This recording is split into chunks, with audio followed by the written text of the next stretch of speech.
Sí, buenas tardes, Arlene, y gracias por la invitación. Bueno, hay una marcada diferencia entre esos momentos en que existía esa resolución y la actualidad del Consejo, sobre todo en relación con este mecanismo de examen periódico universal, que básicamente es un elemento muy distintivo del nuevo Consejo, de este nuevo órgano. Este mecanismo tiene como concepto básico que todos los países deben someterse al mismo para examinar su situación de derechos humanos. Y básicamente pretende, o cuando se creó, cuando se instauró el Consejo de Derechos Humanos en el año 2006, básicamente pretende superar la cuestión que provocó el descrédito y la desaparición de la Comisión de Derechos Humanos, que fue precisamente la selectividad, los dobles raseros.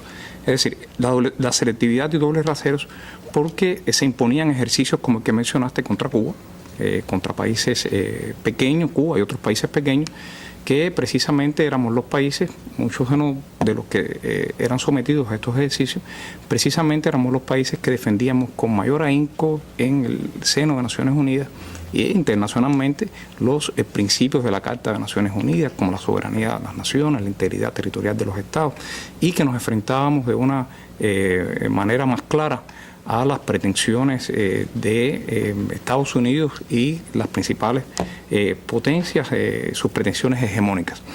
Pues bien, este mecanismo sí permite examinar a todos los países y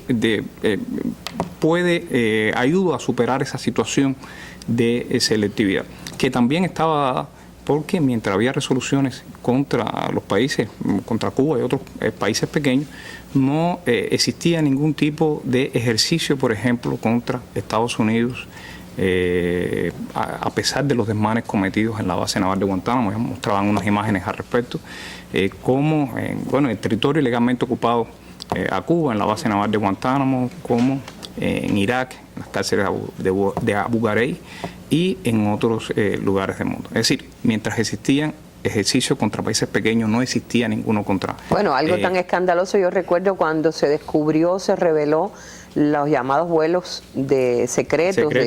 Que Estados Unidos propició, la Unión Europea era cómplice y participaba en todo eso, tampoco eso se sentó nunca en el banquillo de los acusados, los culpables, a pesar de la batalla que dio Cuba. Claro, ciertamente Estados Unidos y los principales países capitalistas, los países industrializados, lograron allí imponer mediante chantaje, las presiones políticas, mediante múltiples mecanismos, lograron impedir que el Consejo se pronunciara sobre situaciones tan escandalosas como esta. Algo, por ejemplo, fue muy marcado que en el año 2004 y en el 2003 fuera imposible que el Consejo se pronunciara sobre un proyecto de resolución en relación a lo que sucedía en el centro de tortura en el territorio ilegalmente ocupado en Guantánamo. Pero bueno, ya me preguntabas por los antecedentes. Este ejercicio al cual Cuba va a someterse por segunda ocasión busca básicamente superar esa situación de doble rasero y de selectividad. En el primer ejercicio al que Cuba se sometió, en febrero del 2009, hubo un amplio reconocimiento a nuestro país. Yo creo que fue muy objetiva el análisis que se hizo sobre Cuba. Hubo una masiva participación en la evaluación de nuestro país. Más de 100 países se inscribieron en la lista de oradores, hablaron unos 60, más o menos. Pero es más o menos como en el debate del bloqueo, que las naciones se inscriben para explicar por qué votan. Ahí no hay voto, pero ahí se inscriben para respaldar o no el informe de Cuba. Se inscriben para pronunciarse sobre la situación de los países que son examinados, que, repito, son todos los países. Y en nuestro caso, la mayoría de los países se pronunció de una manera muy positiva en relación a la realidad cubana. Hubo mucho reconocimiento a nuestros avances en materia de salud, de educación, a la ayuda y la cooperación que Cuba también da a otros países. También en aquel momento hubo pronunciamientos de crítica hacia el bloqueo como el obstáculo fundamental que en nuestro país tiene para avanzar más en materia de derechos humanos. ¿Se le reconoce allí como la principal violación de los derechos humanos del pueblo cubano, al bloqueo? Hubo un reconocimiento a que era un obstáculo importante para el ejercicio de los derechos humanos en Cuba. Y más de 20 delegaciones se pronunciaron de esa manera. Y también hubo algunos pronunciamientos que fueron los mínimos de cuestionamientos que básicamente trataban de justificar la política de agresión de Estados Unidos. Pero, repito, fueron mínimos los pronunciamientos en ese sentido. Más del 80% de las recomendaciones que se nos hicieron allí fueron sobre cuestiones que Cuba ha implementado o está en vías de implementar, muy en línea con la estrategia social, política que tiene nuestro país, fueron muy positivas. Eso fue en el 2009. Pero de ahí se derivan, del informe que presenta Cuba en ese momento, de la discusión que se tiene al respecto, se derivan recomendaciones. Todos los países reciben recomendaciones. Reciben recomendaciones. En nuestro caso recibimos un grupo de recomendaciones, casi alrededor de 90 recomendaciones, y la mayoría fueron las recomendaciones en el estilo que te mencionaba. Y sobre la base de esas recomendaciones que el país aceptó, se produce este nuevo informe. Este nuevo informe que, como tú mostrabas, él presentó recientemente el viceministro Abelardo Moreno. Este informe recoge un análisis de lo que ha acontecido en el país en los últimos 4 años, es decir, desde que se presentó en el 2009 el primer informe hasta estos momentos. Ahí presentamos los retos que enfrenta nuestro país, los desafíos, la obra realizada en relación con las recomendaciones formuladas. En este informe participó una amplia participación de instituciones en nuestra sociedad, también una amplia participación de organizaciones no gubernamentales y otros representantes de la sociedad civil cubana. Es decir, fue un informe muy discutido. No es un informe que elabora en su oficina un grupo de funcionarios del MINREX. Para nada. Es un informe que fue ampliamente discutido, repito, con muchas instituciones en nuestra sociedad y que todos los detalles que incluye fue...